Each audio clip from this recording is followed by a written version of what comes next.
Hello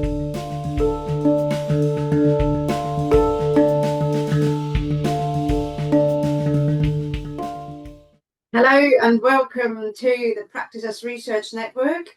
Very excited. It's a new year. So yeah, for anyone who's celebrated, I hope you had a good break. We have got, our program continues, and we've got a really exciting presentation today. Cynthia Kinnunen is presenting on weaving and untangling, using craft and creative process as a researcher practitioner across the doctoral journey. Now, I'll be very honest, Cynthia is one of those people that I have approached in the aftermath of the International Creative Research Methods Conference. The conference is happening again in September in Manchester. So if you've had your appetite whetted because of some of the presentations we've had this year, do check out that International Creative Research Methods Conference. Cynthia is a music educator, community musician, and doctoral researcher based in Ontario and Canada. And actually also at the Wilfrid Laurier University, which is in Waterloo, Ontario. As a practitioner, she is influenced by community music principles, responsively blending pedagogy and participation in her musicking activities. In her current doctoral research, she's engaging with multiple methods, including tography and narrative inquiry in a relational and creative exploration of the experiences of women participating in her community music ensemble, including herself as a practitioner with a multi-modal, iterative and reflexive process. And you can already see why I have invited Cynthia to talk to us at the Practice as Research Seminar series. And I must admit, Cynthia, I was rather excited to see all these musical instruments in your background. So yeah, it's lovely to have you here. Thank you so much for joining. I really appreciate you taking the time. As always, we will have the presentation first, and then afterwards I'll kick off a conversation, but I'm hoping that everybody else will kick in as well. So please, everyone who's here, do use the chat function to contact all of us or just me with any queries and questions you may have. Cynthia, I'm handing over to you. Please do share your screen and the floor is yours. Okay, will do. Let me see if I can remember how to make this work. All right. Yes, that's it. All good. Wonderful. Okay, I'm going to move a few things around on my own screen here so I'm not stressing myself out. All right. So just to let you know, Cynthia, I'm muting myself so you don't hear my breathing, but I am here, and I'm going to, if you need anything, I'll be checking in with you. Sounds good. Well, thank you so much, and thanks also for the comment on this. This is not a fake background. This is my private teaching studio at home, also known as formerly the dining room. So this is what becomes of when you have a practice that takes over part of your home. So first of all, I want to thank you, Nicole, for inviting me to share this presentation here today, and thank you all for joining in. I see some familiar faces or some familiar names there as well, so that's wonderful. And I'm really looking forward to our conversation afterwards today as well. So as noted, my name is Cynthia Kinnunen. I am a music educator and community musician, and also doing doctoral work based here in Ontario in Canada. So I do want to just begin very briefly today with a land acknowledgement. I want to recognize that where I live and engage in my work is situated on the ancestral homelands of the Attawandaronk and the Haudenosaunee peoples, specifically the traditional territory of the Mississaugas of the Credit First Nation, located within the Between the Lakes Purchase alongside the Haldimand Tract. And I make note of this with the intention of expressing not only my own privilege and gratitude for the work that I'm able to do in the land that I live and work in, but recognizing that it is Indigenous land, and with a deep appreciation and reminder to remain grounded and have respect and openness for place and for people, for different ways of knowing and relating and nurturing and encouraging connection and continued learning, which is exactly what this space seems to be about. And so that's wonderful. All right. So I'd like to start today just by kind of laying out a few quotes that first got me thinking. And the first one is from Robert Momanishin and his book, The Wounded Researcher, which is a quote that continually kind of sticks with me in my process always, which is, I am being worked on as much as I am doing the work. And then the second quote here is taken directly from some of the data early on in my study, which is, there is a sort of dance of knowledge, a weaving and unraveling of what I understand and do not, moving from clarity to blurred focus, and then a reconstructing, a reattaching, a restitching. So today I'm going to share with you an evolution of creative processes that began as a reflexive practice 3 years ago and continues to evolve through my doctoral research work. There are 3 overarching ways that I have been using creative approaches or modalities as part of my PhD journey. So the first is creativity as reflexive practice, which is what I will actually mostly focus on today, given our amount of time we have together. And as probably many of you know, you can talk endlessly about the work that you get passionate about. So I'm trying to make sure that I do not go over too much time. The second way that I'm using it is as data creation and co-creation. And third, intention to use it as knowledge dissemination as well. So just to kind of give you a bit of background to set the stage of how this came to be, well into a second career in midlife, I decided to go back to school to pursue a master's degree first in community music that was alongside my practice in community music and music teaching. That experience opened a door into the relationship between research and practice as an opportunity for deeper interrogation and reflection. And I was fascinated at how it was interacting with and informing my practice. So following that, I decided to keep going and pursue doctoral studies to be able to really continue that learning and that exploring of this intersection of music teaching practice, community music, and research. So I enrolled remotely as a preparatory student first in a music education doctoral studies program at a university abroad in the fall of 2022. And during that year, I decided to start taking note of my experience using text or journaling and craft to document and unpack my experiences of beginning this scholarly endeavor in midlife. And I continued that process when, in the following year, I moved formally to an in-person PhD program in community music that was much closer to home here. And at that point, introduced additional modalities for inquiry and interrogation, and brought this reflexive work into relationship with my PhD study itself along the way.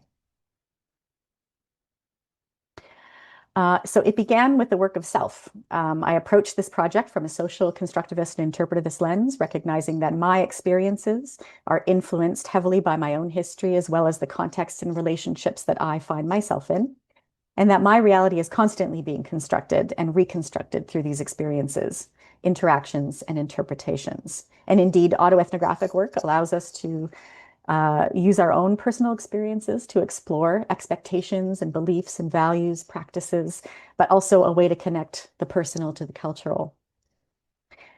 So midlife, where I firmly found myself, can be a time filled with transitions and changing roles and expectations in work, in families, in our communities, in health, and more. And in the midst of these transitions, we're constantly reconsidering and adjusting as we move between our many roles, and how we make sense of all this affects who we can be in those spaces. Women in particular are often managing additional layers of care and kin-keeping, and may also find themselves in the midst of the menopausal transition, a historically under-researched life phase, which in some cases can last over a decade and have a pretty substantial impact on some women's health. So what was the experience of transitioning into and through doctoral work at this stage? Bridges and Feiler remind us that many people often turn to creativity to move through uncharted territory, and that we can use our personal narratives to move through transitional periods. So I chose creative practice as a way to document and interrogate this experience and make use of arts practices as ways of knowing. I also very much wanted something outside of my comfort zone, so not musical to begin with anyway. So something analog, something away from technology. And as Rietzma notes, doing something that isn't our natural or honed talent creates an awkwardness that can help unbalance our thinking. So I welcomed the idea of disentangling with this embodied experience. You might also note that I tend to lean into metaphor very heavily, and especially nowadays with ideas around anything related to stitching and yarn seems to really come into play. I devised a process that would involve daily journaling. And then once each week, I would review and link those journal entries to yarn colors from a chart that I developed based on the concept of temperature blankets, which linked the colors to emotional groupings. And then I would add those 7 rows of crochet to the blanket once each week. So if any of you aren't familiar with the idea of temperature blankets, I can talk to that later after the presentation as well. Upon completion of the initial 9 months, and following analysis of the journal texts, I also considered the blanket itself through visual and tactile observation and reflected on the process of making it. But things still also felt really unfinished. So I somehow was feeling there was more I still needed to be considering. So I looked to additional creative modalities and ended up creating a sound piece as well as a poem that was again sort of reaching towards these unfinished feelings. And this reflexive loop, using multiple modalities, permitted me to consider interpretations and reinterpretations, a thinking and a rethinking. And the process inevitably drew me into the space of artography as a method of living inquiry that encourages movement and evolution, a dynamic and entangled approach to consider our interconnected and interleaving roles and identities as artists, as researchers, as teachers, and as learners. So before the formal PhD years began, then my wanderings in the initial autoethnographic stage included questions like, how does it feel to be a middle-aged woman returning to higher education? How does it feel to be a remote student in this setting? How does this relate to my own work as a student, as an emerging researcher, as a practitioner? And how and where do I find community? And some of these questions would then flow into the reflexive work when the main PhD research study also began. So in the initial year, which was that preparatory remote year, the data included this daily journal and meta notes, which was around 26,000 words, this crocheted blanket that I ended up producing, a piece of music, and a poem. And I used thematic analysis, both in vivo and descriptive coding in this case, and I was making notes of what connections I was making, as also I was working through the additional modes of expression and interrogation with the music and the poetry. And then I would finally look at all of the data together to explore the patterns and develop themes, taking a few passes over them to reflect and consider each time. But I also began to consider how I might apply this in the doctoral process itself as I moved into the PhD more formally. I was navigating many different experiences, challenges, contexts, and resulting emotions that affected my sense of self in these multiple roles I was moving between regularly, including being a mother and a partner, supporting aging parents, managing a difficult menopausal transition, and of course, my own teaching and community facilitation practice, and sadly, far down the list, my own music making and creative expression. Which is why I think I ended up also wanting to build this into the research process. The reflexive work is particularly important as I'm also the director of the musical group who I am researching in my main doctoral study. So I'm constantly looking at my own positionality as researcher-practitioner throughout the process as well. So could I use creative work not only for the reflexive process and data generation from my perspective as researcher-practitioner, but also in the process of analyzing the data or disseminating and presenting the results? Could the use of creativity be a way for me to invite in an artistic process that I was missing out on with all of the other obligations in my life? I was pondering all of this through the first year of the PhD as I continued this reflexive work with the introduction of a next phase of the blanket project, as it affectionately became known. So in year 2, I continued to journal and document my experience, and I was now adding the additional layer of considering the research landscape I was attempting to situate myself within. I developed my experiential or psychological groupings in this color key, building from the previous year's data. And then I was also thinking about this first more formal year in person as a stripping back or a regrounding. And I decided to choose colors that were very neutral. In this case, you can see the colors down the side of the slide there that I chose for this year. Not nearly as bold as the first year. And in this case, clearly more verbose. Lots of journaling was going on, over 33,000 words. Again, I had some meta words or keywords and phrases that popped up. I did another crochet blanket in the end and some more music and poetry. That was, again, an iterative part of the process. Oops. And in year 3 of the creative work, or the second year of the in-person PhD, I really saw this coalescing of thinking, of creative aspects, and of movement as my main research study took shape. So in this research, I am exploring relational and adaptive aspects of the women in my community music ensemble using systems and complexity thinking. And the group has been together in various iterations for over a decade now. I was interested in exploring these relationships and their stories over time. So taking a cue from Nigerian writer Chimamanda Ngozi Adichie, that people are more than just a single story, I employed Clandidin and Connolly's approach to narrative inquiry as a way to co-create these stories together over time. The ability to have these conversations together really became a powerful connection and an opportunity for co-creation with my ensemble members, also my research participants.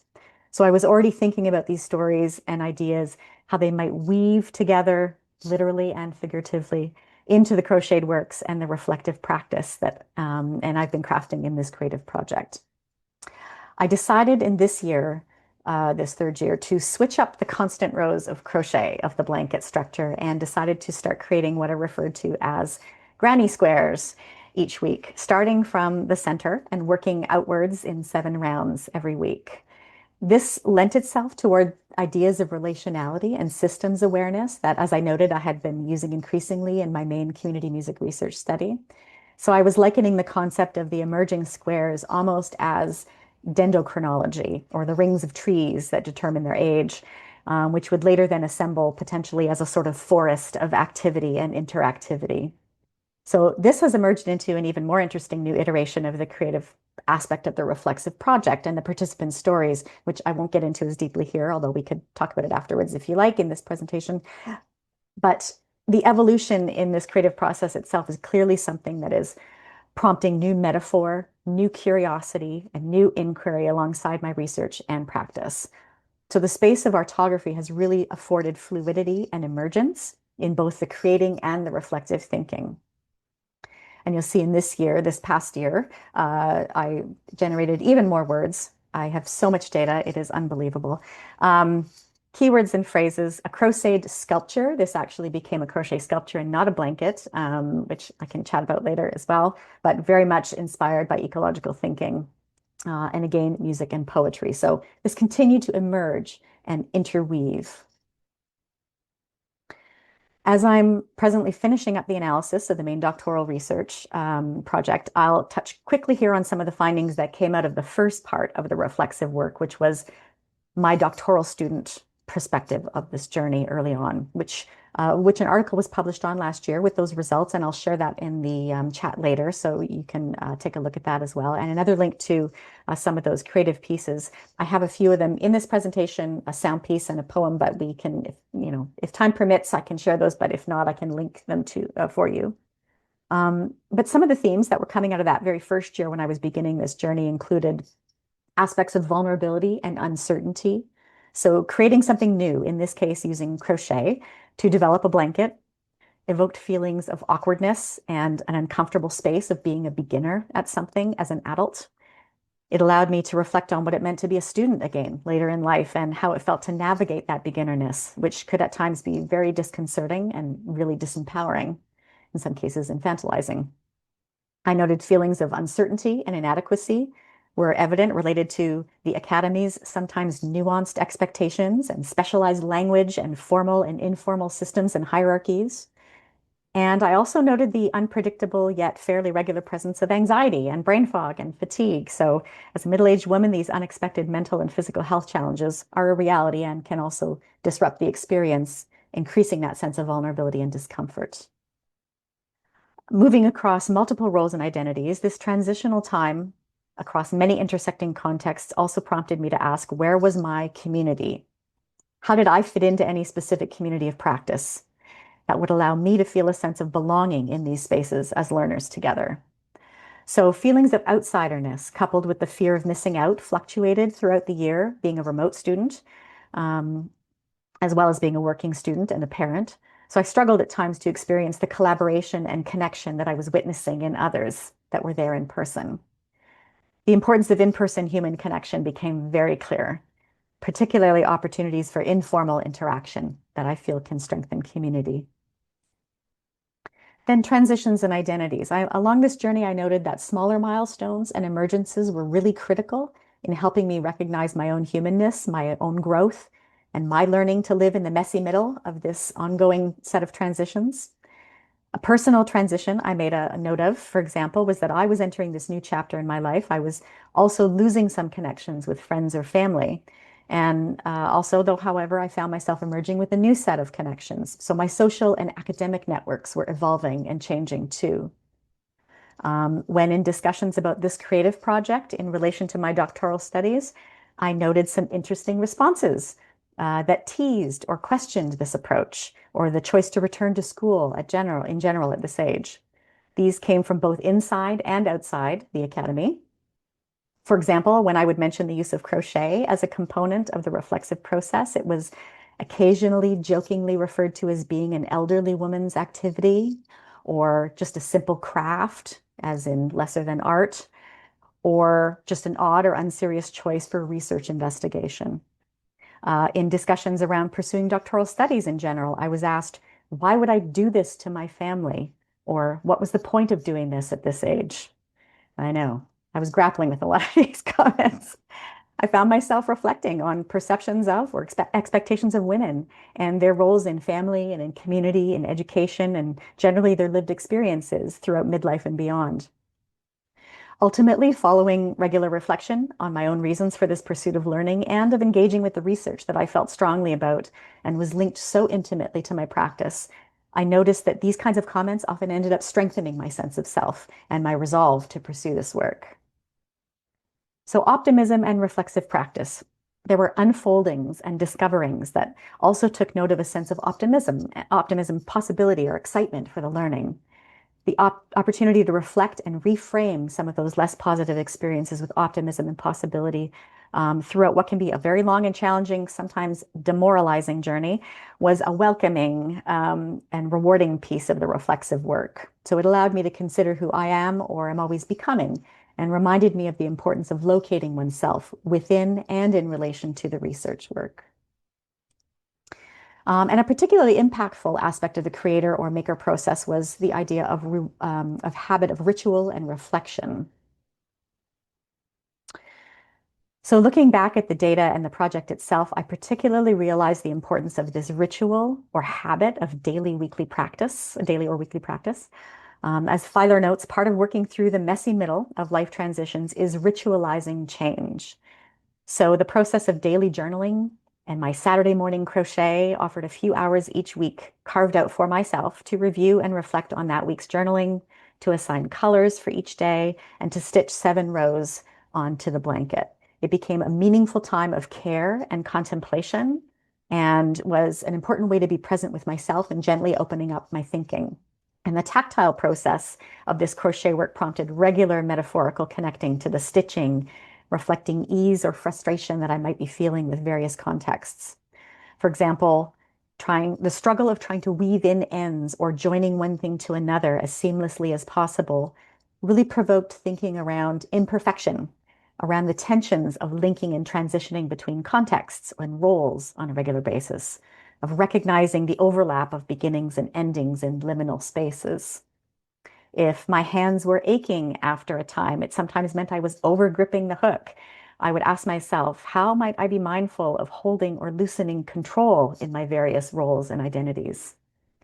And the weight of the blanket over time and the heaviness of carrying a project over time, turning it over for every new row of stitches, really prompted thinking around the weight of making, of creating, of holding, and of contemplative work, all aspects of teaching and facilitation that require reflection and self-awareness. So I recognize this anticipated structure helped to open up space for other or deeper or more provocative experiences and creativity and flexibility that was emerging in my practice and in my research. So this research project or process included the use of multiple modalities in this ongoing iterative loop as a way to get more at the multiplicity of meanings that exist in contexts.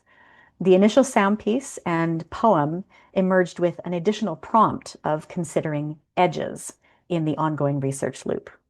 In this way, then, it included thinking of edge in a temporal or age in a temporal sense. So moving through ages or chapters of life, there's like a liminal space there. Idea of physical edges, emotional edges, cognitive edges. In terms of technology, feeling out on the edge of an experience through virtual connection, a sense of distance and reaching, abrupt appearances and disappearances. And I thought about the idea of edges when I looked back at the blanket and the various tactile, visual, and processual edges I was grappling with that aren't always evident in our daily lives and the systems that we work in and around and across. The soundscape and the poem were both published in an issue of Unpsychology magazine in 2024 as well, with a bit of prose that explains it, and I will link to that as well in the chat later. So creativity over time and process. I was drawn into the use of creativity very organically in this process as an urge to not ignore the nuance and the nudging of the rich and complex stories, the iterative and rewarding nature of this work. Thus, this creativity emerged at first as this personal project, and then fully now becoming part of my overall research work.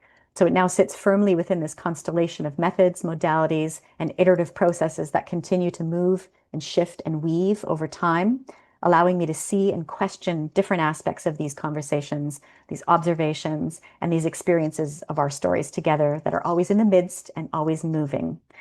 As Mary Catherine Bateson wrote in her book, Composing a Life, I believe in the need for multiple models so that it is possible to weave something new from many different threads. So thus creativity as a reflexive practice. And then creativity as data co-creation, along with the interviews and prompts to co-create our stories that I'm using in the narrative inquiry process with my group. I'm also engaging with them in a collaborative music composition. That's with my study participants. And these complex stories and experiences aren't as easily captured by traditional research methods. So creative approaches afford alternate perspectives and entry points and allow us to explore, interrogate, visualize these interactions and interdependencies and coalescences with a little bit of a different lens. As in terms of creativity as knowledge dissemination, how might we communicate and dialogue about what is learned, alongside more traditional forms of dissemination, such as peer-reviewed journal articles and the dissertation itself, when it hopefully gets written. It's getting there, it's getting there. I aim to disseminate results also in non-traditional ways. So using creative outputs in the presentation of the results, which will hopefully include a multi-modal installation that will bring together the generated sound pieces, the poetry, the crochet sculpture and works, and vignettes alongside the manuscript-based dissertation as a way to open up alternate ways of seeing and experiencing knowledge and to express the humanness of these stories and this data. So moving forward, this approach has generated a large and rich assemblage of data sets to work with and weave together, but this deeply moving experience of data co-creation in relation with participants and the careful holding and carrying of these meaningful stories alongside the ritual of reflexivity will continue to prompt ongoing learning and interaction far beyond the PhD. I can see that it's a process that I'm going to continue with in my practice, even beyond the PhD work. So yeah, thank you for listening. And I'm looking forward to hearing your thoughts and your questions. I've reiterated this statement. I'm being worked on as much as I'm doing the work. I think it's really important that I keep that in mind. And I've got the poem here and the soundscape. I'll just, as a quick note, I won't play the soundscape because you can listen to it on your own if you like. But what I did with this very initial one was, you can see I was choosing instrumentation and the use of it in ways that related to what I was discovering in the process. So the stitch was manifested through an arpeggiated slow beat that's underneath the piece. This weight of the blanket as a synth bass. I'm an 80s girl, so I love to use synthesizer in anything I can. a connect, a disconnect, or a reaching. So I actually had recorded vocals from some of those early PhD experiences online. I actually clipped some of my vocals and manipulated them in this piece. And then, of course, ukulele I love, and I used it as a process of sort of wayfinding in the piece as well. So I can share that, a little 3-minute piece if you like to hear it, but otherwise I can link to it. And I also have a bunch of references, which I am happy to share as well. So yeah, thank you. I'm going to stop sharing my screen now if I... Thank you very much, Cynthia. Thank you very, very much for your presentation. I don't know whether you saw, but there was a good round of applause, virtual applause, and love coming up for you. Thank you. So yeah, very, very exciting to listen to. I knew that this was going to be interesting. So yeah, I mean, obviously I'm privileged enough to get these presentations organized, which means I can kick off the conversation. So I get to ask my questions first. Anyone else, if you've got any questions or comments, please do let me know and I'll bring you in as well. I have actually shared the Unpsychology Substack and the article from the Transforming Music Oh, as perfect. well. Thank So you. those links are already in the chat. If you know, for people to catch up on.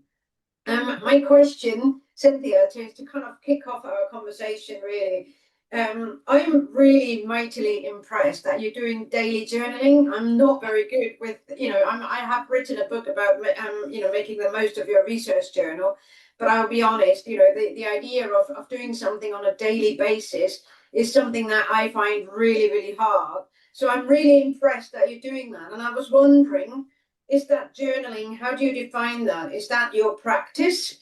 So is this the practice research? Is the journaling the actual practice? Or is the journal really there to do the reflexivity work? Or is it a little bit of both? And how do you, in your own mind, draw the line between this is the practice part and this is the research part and this is the I don't know, the reflection part. So how do you make sense of that journaling aspect?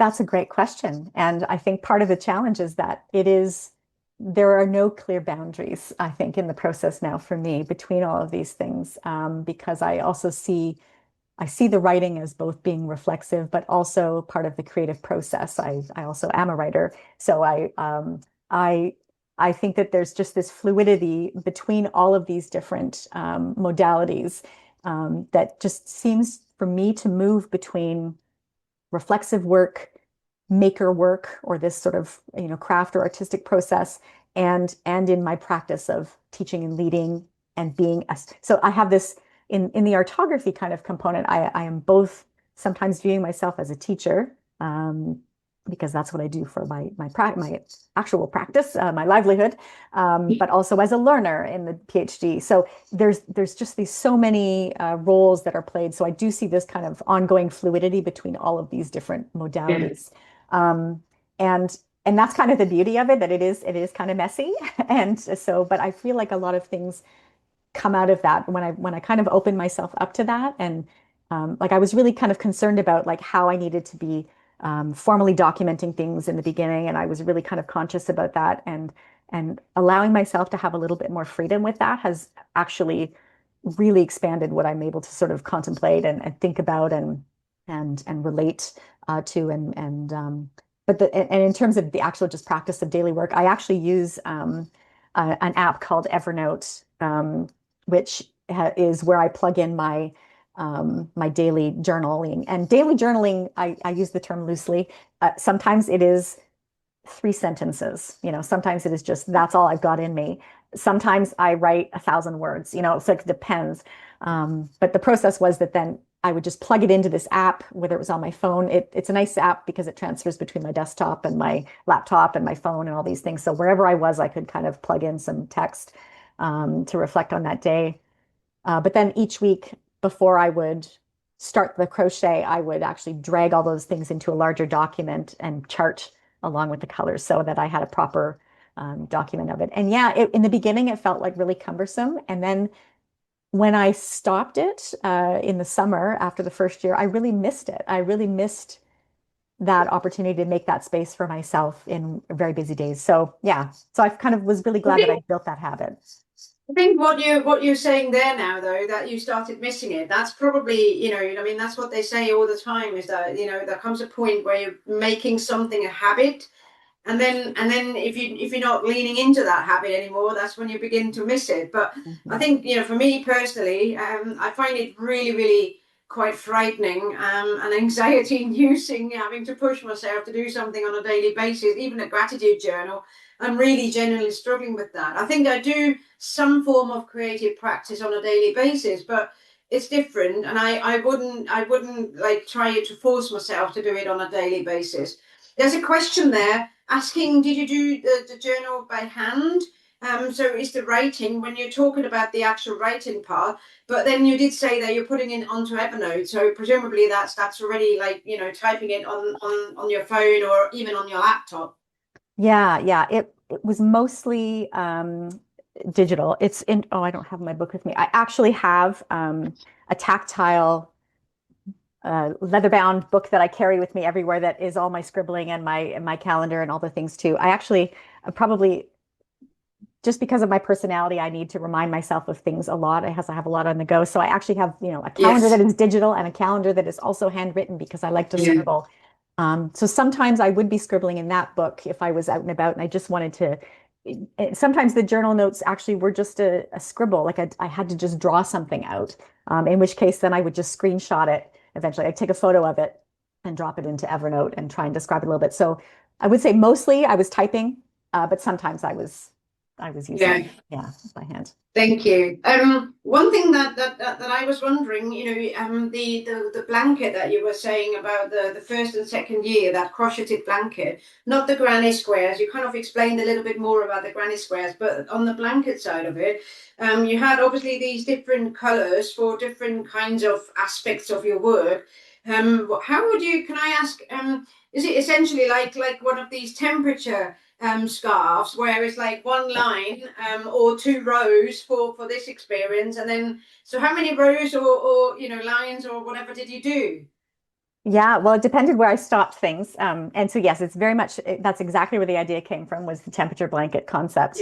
And so, yeah, instead of linking it to daily, you know, average temperatures or whatever people would decide to do, initially I had, when I created my chart for that very first remote year, I drew from Goethe's color theory, which isn't really a theory, but just really to just kind of generate, like, what was I kind of thinking about here? What could I be feeling over this time? And so but I chose bold colors. I was feeling very excited, and so that particular blanket, I did it over the course of 9 months, and so whatever that translates to in number of days equals rows. It was very large, which is why it became actually really heavy over time. And I chose lighter yarn in year 2. I got smart because it wasn't so heavy. But then, then in the second year, the first year's results were informed where I kind of took how I then grouped and linked. But I was also starting to think really a lot more about sort of ecological thinking. And so I was starting more to think about mycelial networks, mycorrhizal, sort of rhizomatic thinking and my systems thinking. So I was gravitating a lot to earthy tones as well, which also felt like a good place to sort of situate to start tending soil again, you know, for myself in the beginning. So there are a couple of questions. I'm not quite sure whether I'm supposed to be asking them, so I'm going to ask the first one. Oh, Emma's coming in. So Emma, please do come in. Hi, Nicole. Thank you. Can you hear me? Yes, very well.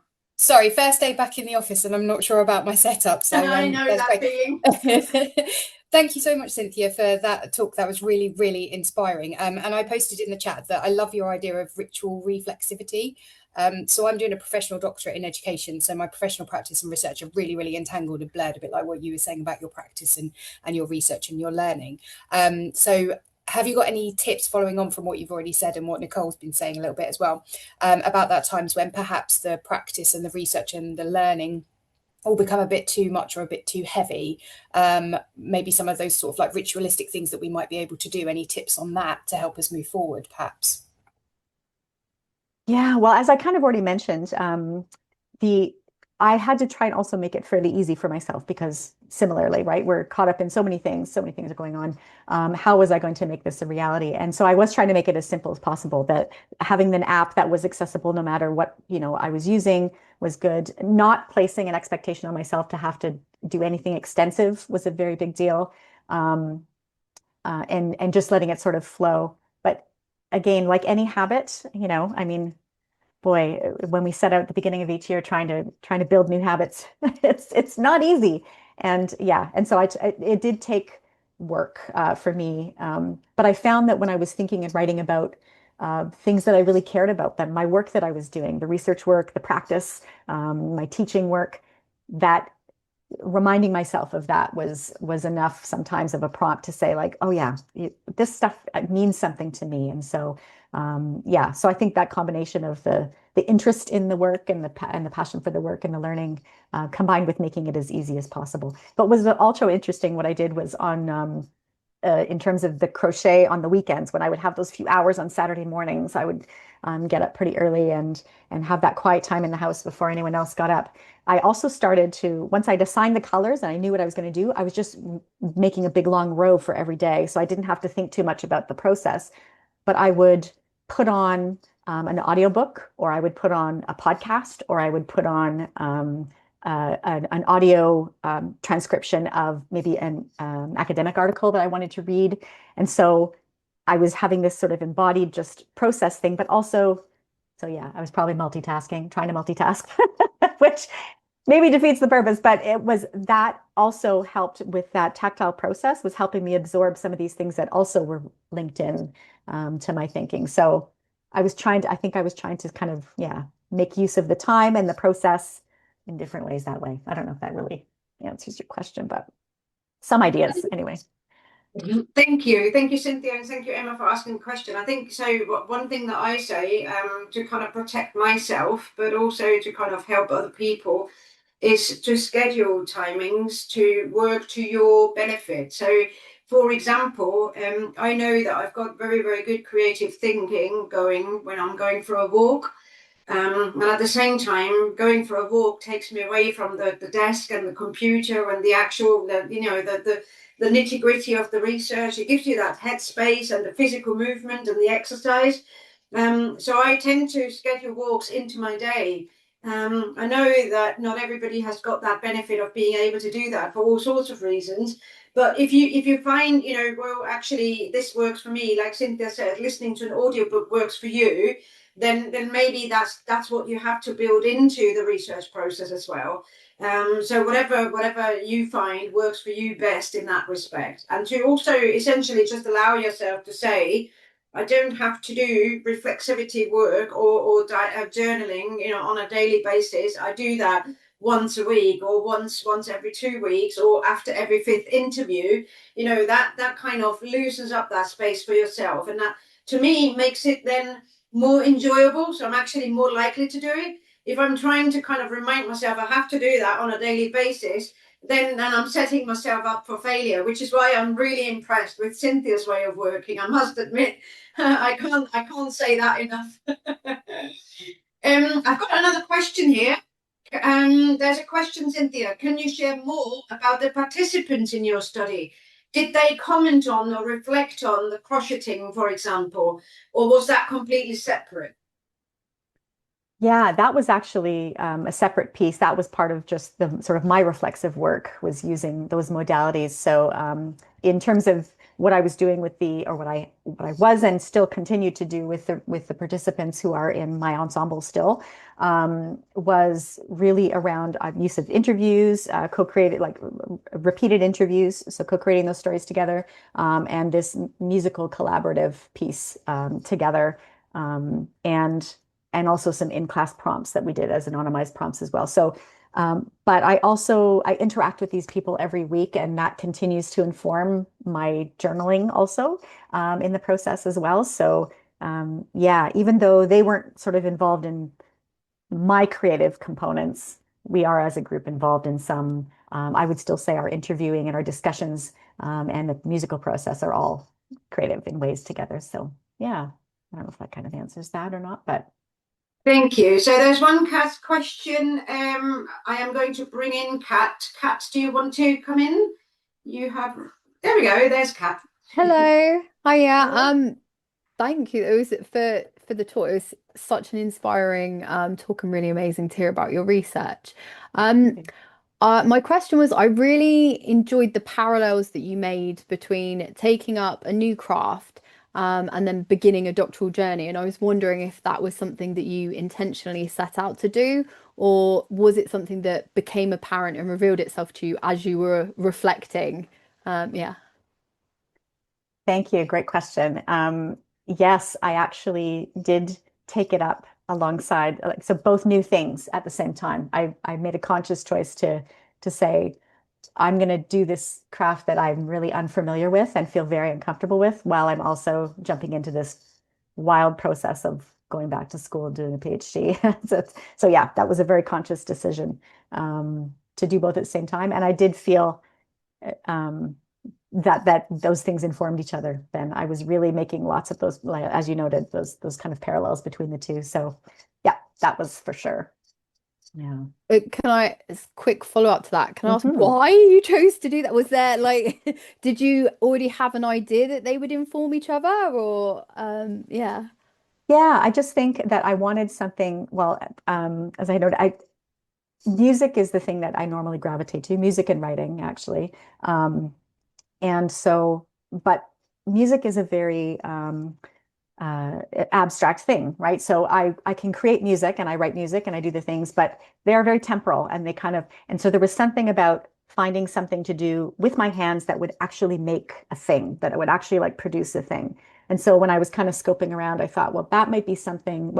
That was when I kind of noticed the temperature blankets and thought, oh, that could be a way that I could engage in something with my hands, something tactile, and work through that. So yeah, it was, I did kind of scope around for something that way, because I wanted to get away from music and I wanted something in my hands that, yeah, so. I think, Kat, what I would suggest is to basically just like go for it and try out what works for you. Again, like we said about the journaling and the scheduling the time for it, you may want to experiment with different forms and formats. So I have in my own work as well, I have done like different bits and pieces, and I've got different things for different projects and for different reasons with different objectives. So not everything works in the same way, and I think it's worth to just experiment with it, and to not be scared. And you know, and if you feel that something doesn't work for you, then don't be scared of saying, actually, this didn't work. I've got to try something else instead. So I think this is the kind of the important part. And I would like to link that to one of the comments, Cynthia, that have been made, for, you know, in sort of for you. I feel very lucky to be working in the same institution, Cynthia, and truly appreciate the opportunity to hear about her work and see my imaginings embodied in her doings, like a knitting pattern for my own master's research. So this is hopefully quite sort of helpful and enthusing for you as well. There's one question that I've got here that I'd like to raise. I just started my PhD at 51 as a practitioner researcher. Wife, mother, parents, menopause, overwhelmed. Any advice? I wish. I'm still trying to figure it out too. Yeah, wait, by the way, congratulations for getting that started. I think it's such a incredible endeavor, especially at this period of life. And this is why my research is so focused on this space too, and the experiences of women at this stage of life. So I'm not sure I'm actually in a position to be offering advice, but I think you know, you're probably pretty organized already if you're pursuing this, but I really do feel like that's become such an important part of the process for me, is to make sure that I am, as best I can, scheduling, structuring, planning out how I'm spending my time. And again, I think that's part of the reason why this process of this creative work became such an important piece to me, that ritual of this experience, because I was building it in. I built it into my my schedule. And I said, this is linked to my research, so it's totally valid. I can make this time for myself because it actually is informing the work that I'm doing as well. So that was something that was a way that I was trying to navigate building in space for myself in a very, very busy time. But yeah, I'm not sure I have any other advice other than just make sure you get good sleep and drink a lot of water. And I think, like you said, I mean, I'm obviously in the same age bracket, and you know, like you say, we don't figure out menopause or parental or children sort of issues at all, do we? We just try and muddle along, all of us. It's been obviously a very, very exciting hour. I'm really delighted to have had you here. For the sake of completeness, I'm just going to share very briefly some details about the next seminar, which is happening on the 4th of February, for those of you who are available and interested. I'm going to put the details and the links into the chat box as well. So do check out the Practice as Research Network sort of details, and yeah, the links are there.